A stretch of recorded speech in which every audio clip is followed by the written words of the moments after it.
RCF. C'est avec une certaine émotion qu'on vous fait un grand clin d'œil avec mon collègue Jean-Marc. Bonjour Jean-Marc, nous sommes à Firminy dans notre petit studio situé 10 rue Pasteur.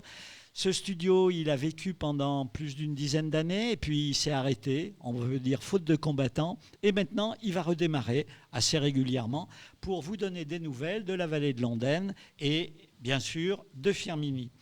On commence avec cette émission tous ensemble et avec moi le plaisir d'avoir Christine Billard. Bonjour Christine. Bonjour.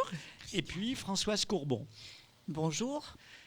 Nous allons parler avec vous de l'association Retina, une association qui réunit les personnes non ou malvoyantes et puis aussi d'autres personnes.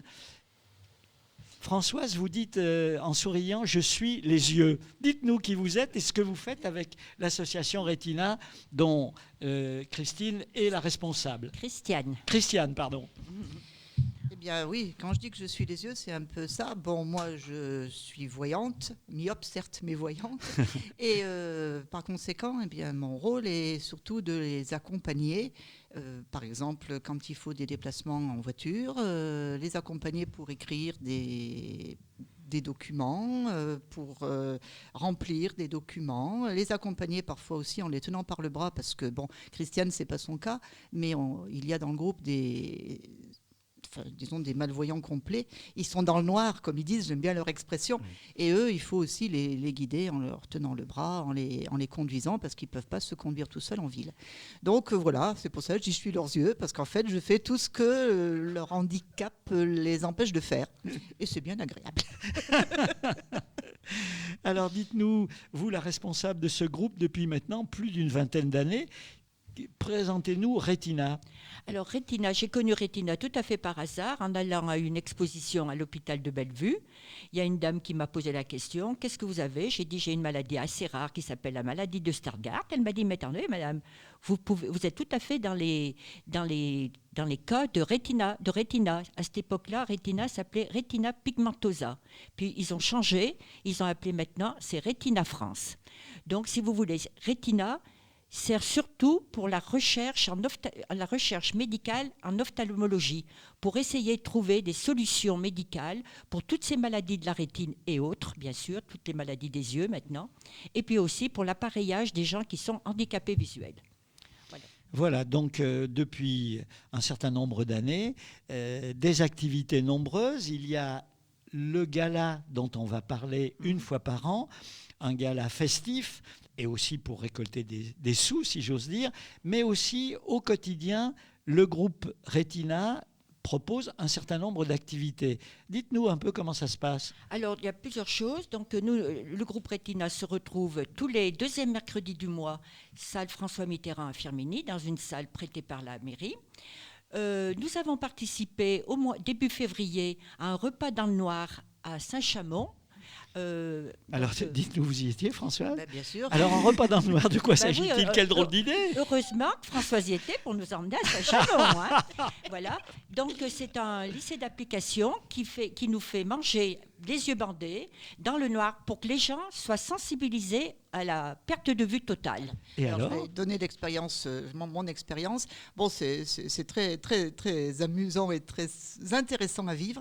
Donc, c'est le lycée hôtelier de Saint-Chamond qui, effectivement, propose alors à la fois ceux qui sont formés pour le service et ceux qui sont formés pour la cuisine, leur propose de faire un repas dans le noir, c'est-à-dire que tous les voyants, et même les non-voyants, mais enfin eux, ils n'en ont pas trop besoin, tous les voyants ont les yeux bandés. Donc on est accueillis dans une salle bien avant d'entrer dans la salle de restaurant.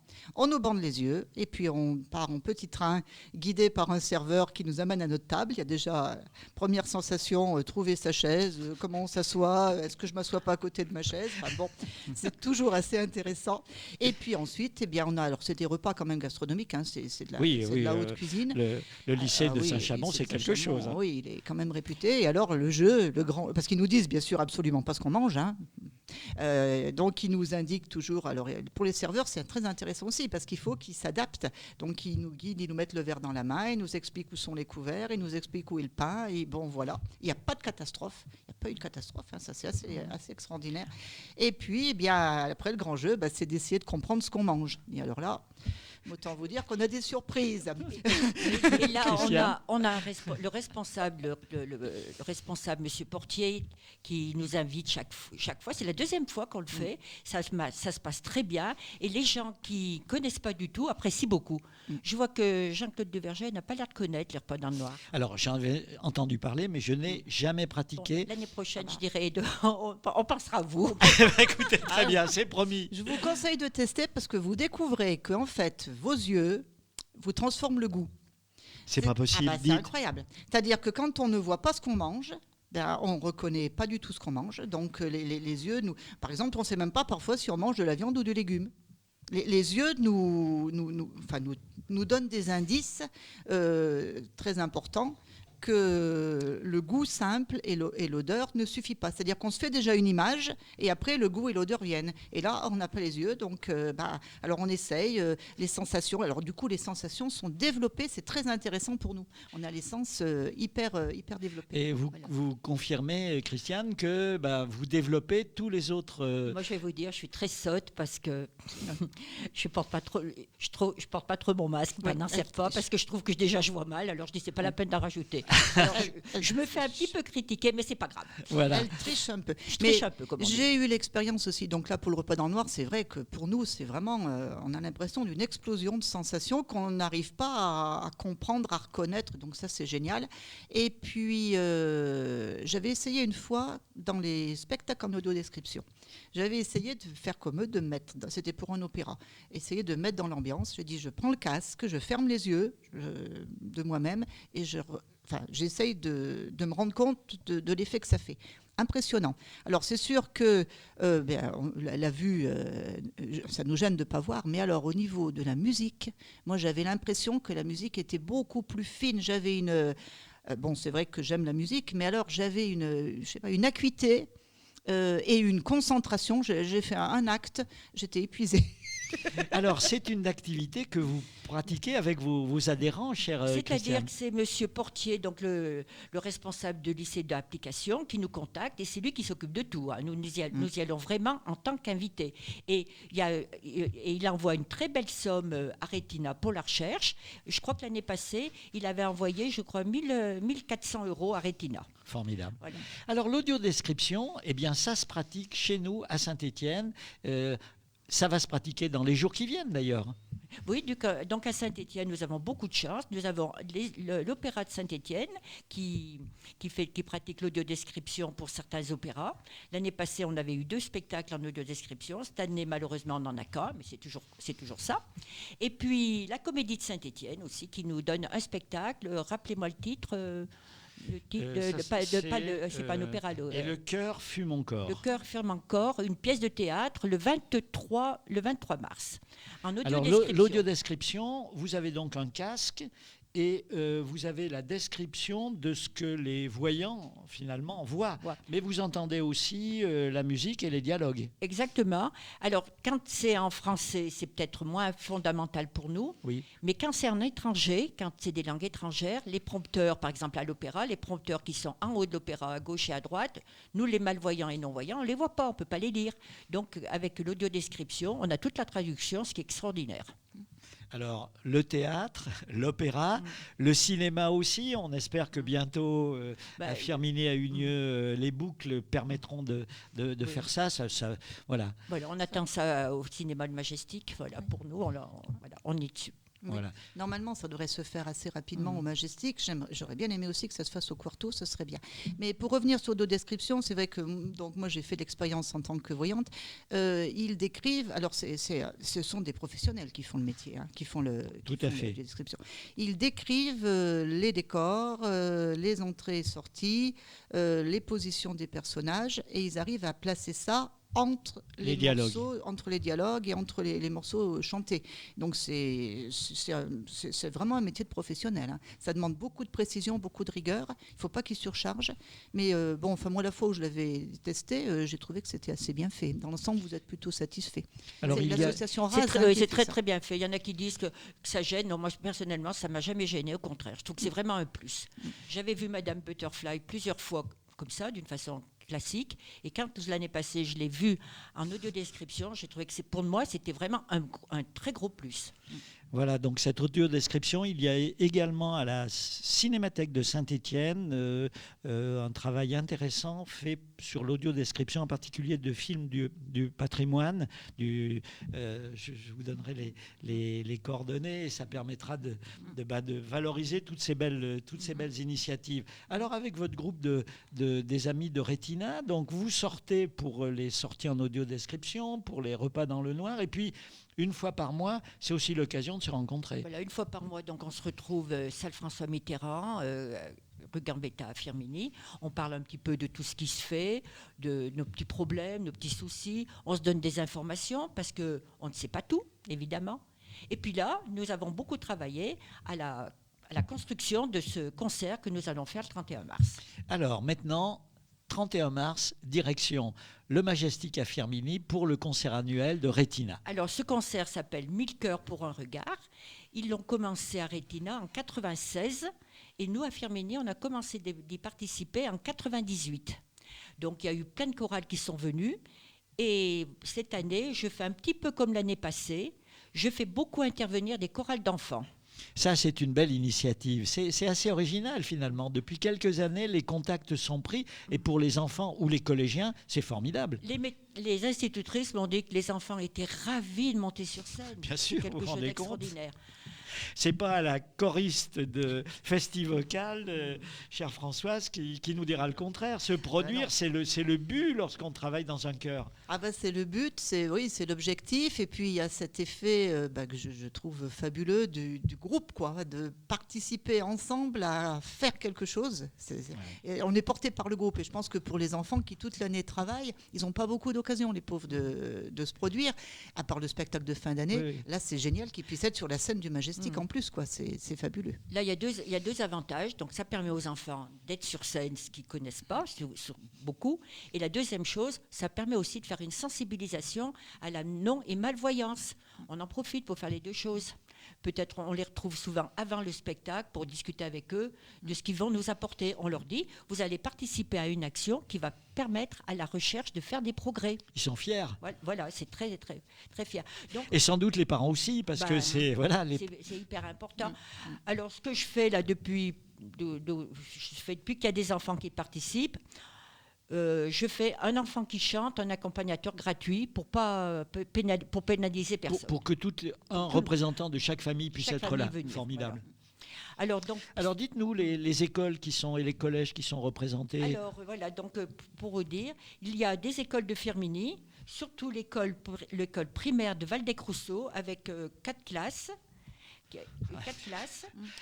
Ça fait 80 ou 70 ou 80 enfants, c'est génial. Il y a une école de Fayolle qui va venir aussi. Après, j'ai le collège de Waldeck-Rousseau, dirigé par Madame Grimont-Pré, qui est professeure de musique. C'est la chorale du collège. C'est la chorale du collège. Alors, là, c'est... Voilà. Alors, c'est des enfants... Cette année, donc, je crois que c'est le titre de leur manifestation, c'est n'importe quelle couleur, n'importe quel pays. Formidable. Donc, voilà. Et hier matin, nous étions avec eux au cinéma. Madame Grimont-Pré nous a invités avec les élèves, ce qui était très bien. Ça nous a rajeuni. On est allé voir un film magnifique, Divertimento, qui est à voir et à revoir. C'est un film qui est grandiose. Voilà l'histoire d'une femme qui veut devenir chef d'orchestre. Une femme qui vient de la banlieue et qui est d'origine algérienne. Et c'est vrai que c'est grandiose ce film-là. En plus, c'est un bel exemple et c'est positif. Voilà. Enfin, des choses positives, on en a besoin. Et puis, pour finir, j'ai ma petite fille Clara qui est prof de danse qui va venir faire danser, faire évoluer une dizaine ou une quinzaine de ses élèves. Elle était dans une école de danse qui marche très bien, ils ont beaucoup de prix, ils ont beaucoup de récompenses, ils ont un très beau niveau. Et je sais que l'année passée, ceux qui voient bien les avaient bien appréciés. C'est l'école Véronique Buisson. C'est l'école de Véronique qui est bien Buisson connue. et Hexagono. Voilà. Et là, pour tout vous dire en plus, c'est que la location de la salle m'est offerte par la mairie de Firminy aussi, c'est sa participation de la mairie de Firminy. La présentation est faite par mon gendre favori, Jean-Marc. Comme vous avez l'habitude de dire. Mon gendre favori. Et j'ai ma petite fille Héloïse qui est très dynamique, qui va venir spécialement de Bruxelles, puisqu'elle fait ses études à Bruxelles, pour faire de l'animation. Ah bah écoutez, Voilà. tout le monde, toutes les bonnes volontés, Voilà. tous les... Tout le monde me soutient. Mais la main à la pâte pour cette belle manifestation, quoi. Et ça marche bien. Écoutez, oui, ça marche bien. L'année passée, on avait eu... Et l'année passée, c'était des années compliquées. Hein. Mais l'année passée, donc c'était un petit peu le même programme. Enfin, il sera varié cette année. Mais j'avais fait beaucoup intervenir d'enfants parce que les enfants amènent les parents. Ça, c'est Bien sûr, bien sûr. Et puis les institutrices m'ont dit que les enfants étaient... Enfin, c'est le problème aussi, les enfants allaient sur scène. Bah bien sûr, On c'est joue un une peu là-dessus. motivation justement à cette période de l'année, avant la fête de fin d'année, c'est un rendez-vous qui est devenu habituel maintenant. Et là, je peux vous dire que je suis très heureuse d'avoir des gens, des institutrices, des gens, tout un tas de gens qui nous soutiennent. Mais c'est vrai qu'aussi à Firminy, je suis correspondante, d'accord, mais je ne suis pas toute seule, comme je dis à Rétina. Je suis maintenant une équipe. On est une équipe à Firminy. Il y a Françoise qui nous prête ses yeux. Ses yeux. Il y a Jean-Pierre Roche qui me sert vraiment parce qu'il est très fort en informatique, Jean-Pierre, malgré sa non-voyance. Il est très très fort en informatique. Souvent, il me fait du courrier. Vraiment, j'ai beaucoup de chance. Je suis très très bien entourée. Et puis, quand on a des problèmes de vue, il faut qu'on soit entouré. Il ne faut pas hésiter à demander de l'aide. Voilà. On essaye de ne pas trop embêter les gens, bien sûr. Mais enfin, des moments, on n'a pas le choix. Ah oui. Et vous me disiez aussi que vous faites régulièrement de la gymnastique. Expliquez-nous pourquoi. Vous me disiez c'est important quand on est non-voyant ou malvoyant de faire de la gym. A priori, ça n'a rien à voir. On va voir que ça va peut-être, on va peut-être retrouver ce que nous disait Écoutez, Françoise tout à l'heure. Ah oui, mais la gymnastique, je fais de la gymnastique et de l'aquagym. Pourquoi ? Parce que je suis malvoyante. Il y a des choses qui m'échappent complètement au niveau de la vue. Par exemple, je rate un trottoir. Si j'ai gardé un peu de souplesse, un peu de tenue, je peux me récupérer. Oui. Je peux éviter la chute. C'est pour ça. Puis j'ai un frère qui était médecin, qui n'arrête pas de me dire, Christiane, bouge, bouge, pour conserver tes muscles. Oui. Alors c'est ce que je fais, je bouge. Ouais. Mais je pense effectivement que déjà c'est important pour tout le monde, mais particulièrement, comme disait Christiane, parce qu'il y a ces problèmes, c'est pas des problèmes, mais c'est lié à leur malvoyance, des problèmes d'équilibre, des problèmes de situation dans l'espace. Ils ont du mal à se situer dans un espace, et c'est vrai que s'ils ont une bonne maîtrise de leur corps, par la gymnastique notamment, par le sport, eh bien, je pense que ça les aide beaucoup. D'ailleurs, la plupart sont très joués. Jean-Pierre, maintenant, il a eu un petit souci, mais c'est vrai alors lui, il faisait beaucoup de marches, mais je pense qu'il faisait de la gymnastique aussi. Je pense qu'il en fait encore. Il y a un autre ami aussi là qui marche beaucoup. C'est vraiment, je pense que pour eux, c'est important, quoi. Ouais, Voilà. c'est fondamental même pour nous.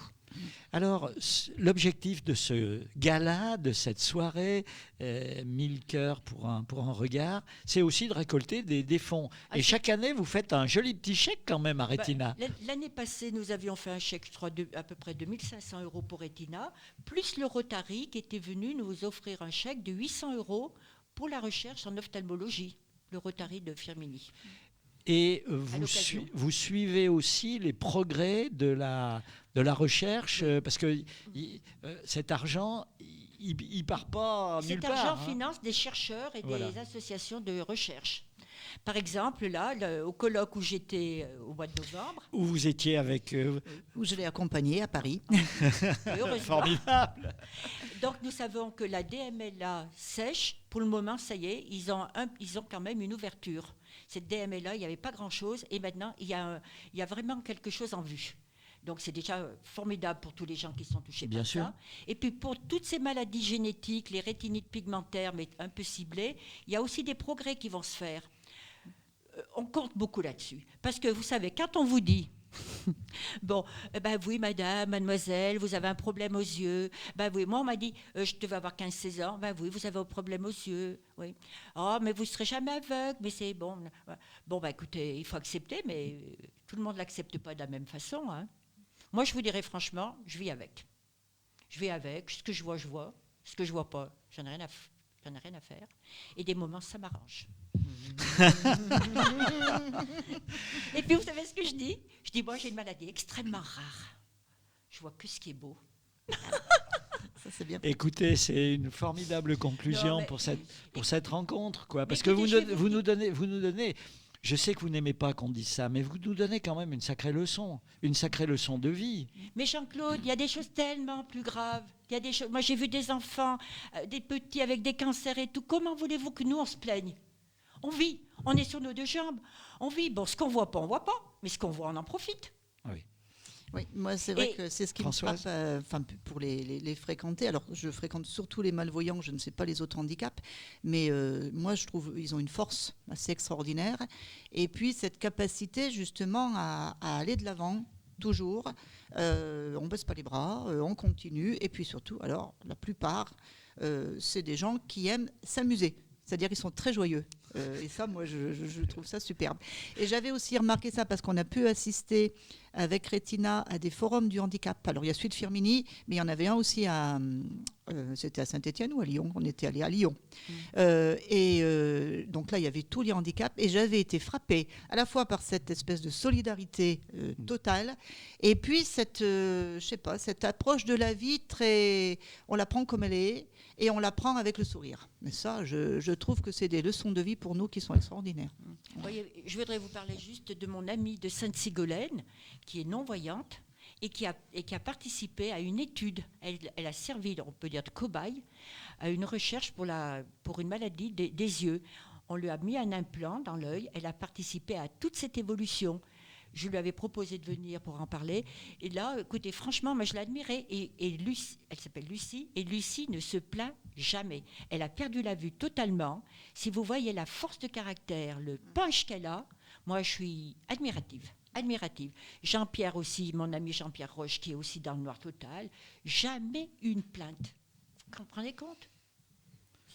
Françoise, tu es d'accord avec moi ? Je suis d'accord, c'est une force. Moi, c'est vrai, moi je suis très... Ça vous fait du bien, François. Ah bah oui, moi ça me fait... C'est ça que je dis que c'est très agréable. Ça me fait du bien parce que quelque part, ça nous permet de relativiser nous-mêmes nos propres petits soucis. Puis ils ont une telle force de vie, une telle... je ne sais pas comment dire, moi, c'est... Voilà, c'est le sourire, c'est la gaieté, c'est prendre des choses comme elles sont, que nous, ça nous fait beaucoup de bien, oui. Il n'y a qu'une chose qui ne me va pas pour le moment. Moi, comme il paraît que je ne rajeunis pas, il paraît que je vieillis. Hein. Ah bon, on m'a dit c'est pas possible. Alors, normalement, ma vue a baissé un petit peu. Donc, je reconnais difficilement les visages des gens. Mais je dis aux gens, c'est pas que je vous snob. Dites-moi bonjour, appelez-moi, dites-moi Christiane, c'est une telle personne. C'est vrai que les gens ne se rendent pas compte de l'handicap visuel. C'est quelque chose qui n'est pas évident. Alors c'est vrai que là, moi aussi, c'est une grande leçon. J'ai appris plein de choses grâce à eux parce que je me suis rendu compte que oui, surtout des gens comme Christiane, ça ne se voit pas du tout, mais Jean-Pierre non plus, ça ne se voit pas qu'il est malvoyant. Sauf s'ils ont une canne blanche, mais comme ils ne la prennent pas souvent parce qu'ils n'aiment pas. Justement. Et par conséquent, il y a plein de choses qu'on fait. Sans se rendre compte. Sans se rendre compte qu'eux, ils ne peuvent pas le capter. Et là, c'est vrai que ça nous demande, et ça, je trouve ça super enrichissant pour des gens comme moi, ça nous demande une remise en question et apprendre à se mettre à la portée. Et ça, je trouve que c'est très intéressant. Nous-mêmes, on travaille sur nous, quoi. Et ça, moi, j'aime bien. Ouais, je vois par exemple Jean-Pierre, il me fait marrer hier, j'avais oublié, parce que Jean-Pierre, il faut le tenir par le bras, puisque lui, il est complètement aveugle. Et c'est vrai que lui, il a une habitude, il faut toujours qu'il prenne le bras droit. Bon, je ne sais pas pourquoi, c'est son manière de se repérer, etc. Et chaque fois, alors c'est vrai que c'est toujours rigolo, parce qu'il me dit, non, tu me donnes le bras droit. Il y avait aussi Yvan qui m'apprenait à utiliser la canne des malvoyants. Là, c'est très... Enfin, pour nous, c'est d'une complexité pas possible. Et eux, ils font ça naturellement. Ouais. Pour moi, c'est vraiment des exemples de vie, quoi. Donc ça, voilà, écoutez, merci à Jean-Marc derrière ces manettes. On vous retrouve aussi sur notre page Facebook grâce à la version vidéo. Et puis pour cette première rencontre dans ce studio de Firminy qu'on est en train de réanimer, quel bonheur, mesdames. Merci à vous, Françoise. Merci à vous, Christiane. Bon succès pour le 1000 cœurs pour un regard, donc au Majestic à la fin du mois de mars. Et puis à bientôt sur les ondes de RCF. Merci à tous. Merci beaucoup à vous de nous avoir reçus. Merci.